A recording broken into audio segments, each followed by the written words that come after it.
Guys, I've got two brand new releases to the modern red dot market. First is the Osight X, which features a large competition style window and magnetic charging hood and internal battery. And the second is the Osight S, which is an RMSC pattern optic that is fully enclosed, both front and back lenses. Both feature the magnetic charging hoods, as well as 3 different reticle options, and come with a lifetime warranty. In this video, we're going to be unboxing and installing the Osight X, although I will be doing a video on the S here shortly in the future. Alrighty guys, opening up these two here. Of course, for this video, I'm going to be mounting the Osight X onto this Palmetto Armory dagger slide. This is, of course, a RMR cut. The S, I do believe, is a RMSC cut. At the time of filming, I don't actually have anything that I can mount this on. Now, for the YouTube manual reviewer, who is most likely going to be watching this video, everything shown here is within YouTube's community guidelines and follows all recommended manufacturer's procedures in the owner's manuals. So without any further ado, let's start with the X. Now, the first thing that kind of hits you right off the bat, and this is true with a lot of the optics manufacturers nowadays, but just the quality of the packaging. This is nice and sturdy, heavy cardboard outer case, and a nice plastic seal over everything. Of course, the one thing that actually just caught my eye right here, they are, and hopefully you guys are able to see this, I'll bring it here a little closer, offering a lifetime warranty actually on this red dot. That is something you don't see quite often out there on the market, so good on the guys over at Osight for doing that. Let's get this guy open. I'm going to just assume that we can cut from the bottom right here.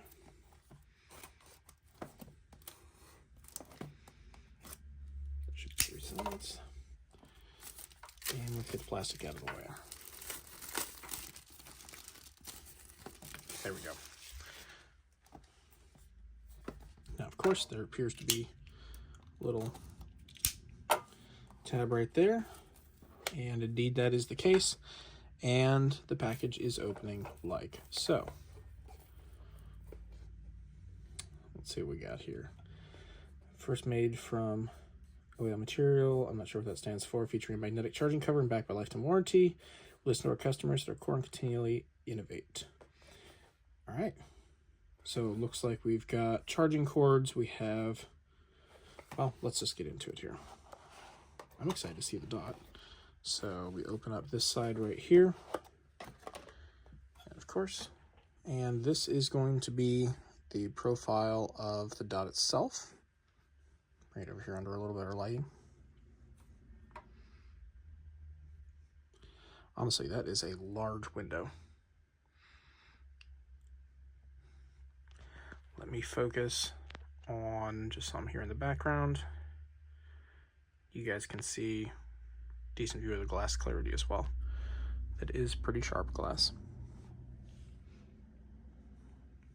Appears to be sealed to the bottom, and your controls right here on the side for raising and lowering. And I believe that is your eye emitter for your variable brightness. All right, what else do we have in here? Of course, this guy here is going to be your charging cover. This is something that is unique on the market so far. Their first generation of the Osights actually had this. No surprise to see here that this one does as well. Let me clear up the bench here. We'll be right back. And moving on into unpacking the rest of the hardware, there's one thing I want to note, and that's the quality of this foam. May seem something small, but that is nice and solid. You can be assured that that's not going to bounce around in shipping. I'll be honest, rather impressive. Dustkin in there, of course, looks like Osight's packaging game is up to speed. Now let's get into these guys here. I believe this is going to be a pack of various size and lengths of screws. Set that to the side.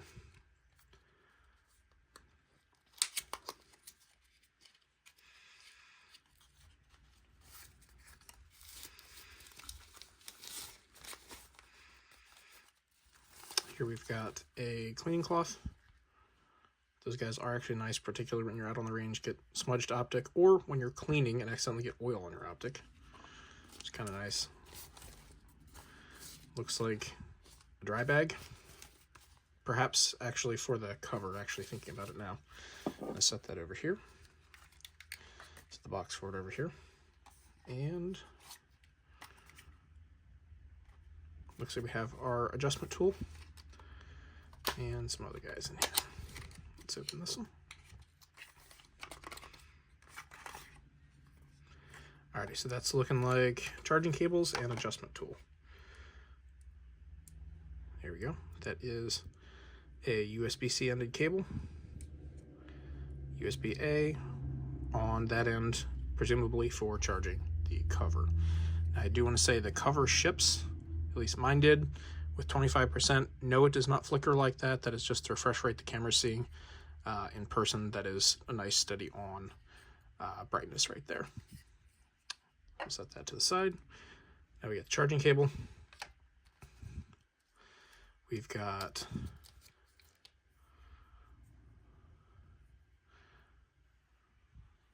I believe that is a storage cable for the cover.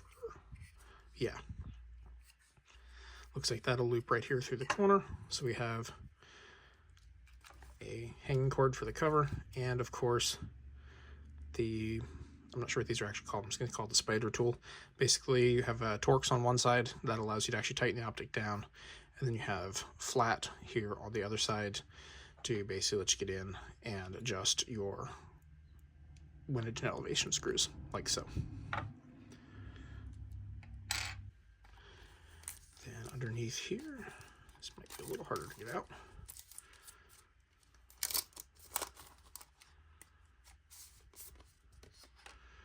Get installation instructions, and I'm presuming here the user manual. Yep. And there we go. Safety warnings as well. User manual. Please tell me that oh, I do. Well, let's see. Yep, that's the one downside to this one. I'm going to have to back you guys out a little bit, or actually let me just unfold this. There we go. It's one giant page. Guys over at Osight, one complaint so far. Please make this just a flip page book, not a giant sheet that opens up like this. One, it's really hard to show on camera. Two, you have to unfold the entire thing just to find what section you're looking for. It'd be nice, again, it's a small detail, but I'd rather it's an actual book that you can just flip back and forth between sections if you need to refer to something. So, specifications, what do we have here? We have different modes. You can either have the dot and the outer reticle, you can have the dot or the outer reticle, and kind of estimates on your battery runtime.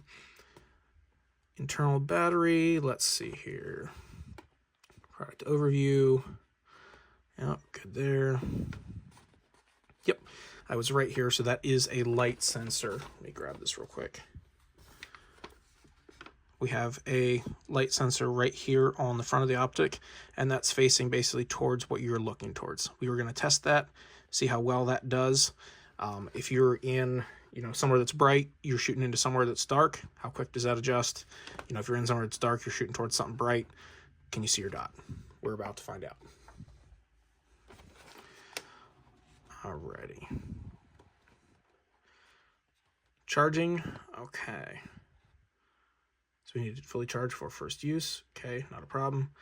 It'll flash for 5 seconds when it's charging. Let's see, motion sensing function. Kind of getting into some of the details here as well. Switching reticle, push and hold the negative button for over 3 seconds. That will swap between all 3 reticles. Installation instructions. Okay, I do kind of find this funny. How to install. Screw on. I guess they're assuming you got common sense. That's a good thing. I just find that kind of funny. All right, battery indicators. So you have an indicator between your up and down arrows. here on the side. They're basically going to give you a percentage charge on the battery. Let's see what this one is actually at.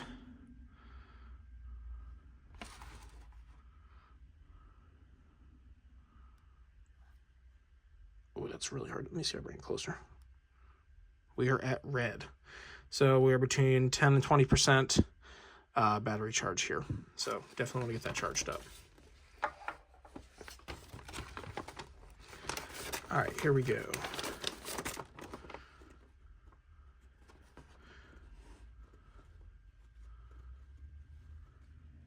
Okay, battery icon flashes for 5 seconds, then turns off, indicate the optic is being charged. If it is constantly on for 5 seconds, then turns off, the optic is fully charged. Motion sensing is enabled by default, and we'll get into modes of operation here in a little bit. I think next I am going to get this guy mounted. And one quick aside we do have here, there is a card here with more detailed installation instructions other than screw on. You can see we're basically mounting it on the top of the slide. They do recommend using a medium or a blue colored thread locker to the screws. They want you to use the screws that they do include and tighten down to the torque spec. And of course they have each size of a screw here and basically the inch-pound rating that you need to tighten it to. So we're going to go ahead and do that, get it mounted up here on this PSA dagger slide. And getting ready to actually mount this guy up here, I opened the screw box. This is cool. So the screws aren't in bags. The screws aren't in like blister packs. The screws are actually in a hard shell plastic container and are labeled by what size they are. Now let me see what brand of screws they are. Are they marked? 440s aren't. Let me open the 640s. Okay, so there aren't markings on the screws, so I'm not sure who the manufacturer on these is, but at least kudos on the packaging. It's pretty cool.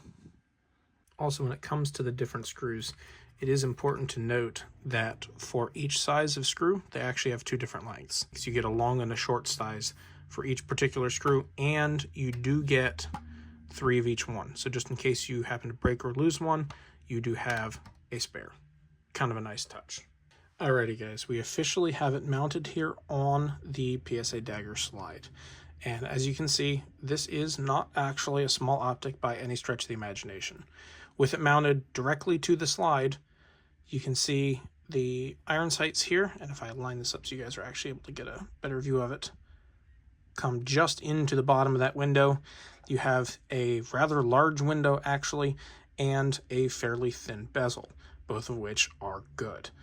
A couple things that I noticed during installation, and that is both right here on the bottom on both sides, you do have your drain holes. So if any water actually gets here in the top, it's able to easily drain out. And unfortunately, when we mount it in this configuration, the forward light sensor actually cannot properly see forward because of the forward mounted rear sight here. So unfortunately, that feature is probably not going to work very well, and we're going to have to rely on manually adjusting these. But if I end up switching this over and actually mounting this sight on something else, we will be able to see just how that does in like a lower light condition. From the front, of course, the lens is quite large and actually really clear. When I point this kind of over here towards the box, there is a tiny, tiny hint of bluing, but it is very minuscule, and I've definitely shot optics that have a more significant bluing to them. Let's get this up somewhere and actually get the reticle turned on so you guys can see the different reticle options. Alrighty guys, and apologies for the background, but this is about the brightest and clearest image I can get of all 3 reticles. This is the default reticle that it ships on, and if we press and hold on the minus button for I think it's 3 seconds, you switch over to a single point dot, as you can see here, and if you press and hold from that for an additional 3 seconds, you get just the outer ring.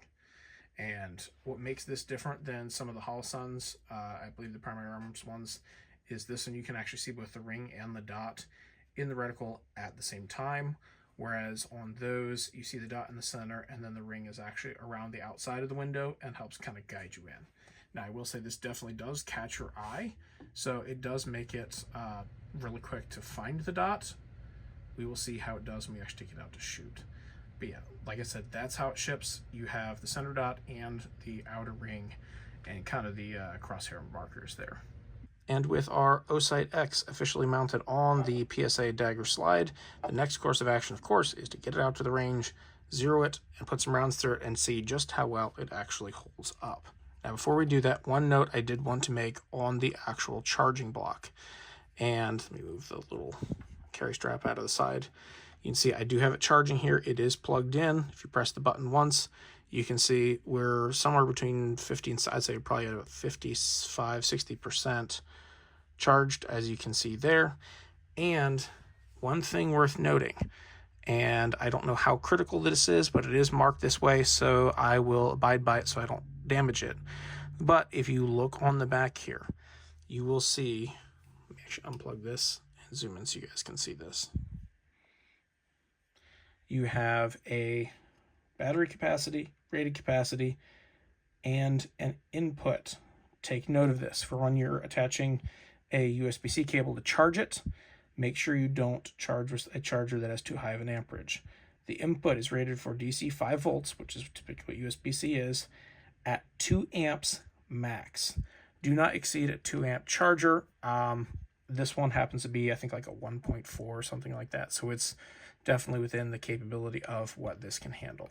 But just so you don't overcharge the batteries in it, keep in mind they list a 2 amp max input charging amperage. And even with the sight mounted forward like this, cover slips right over. And of course, when you do, it shows the charge capacity of the actual optic itself, which is kind of nice.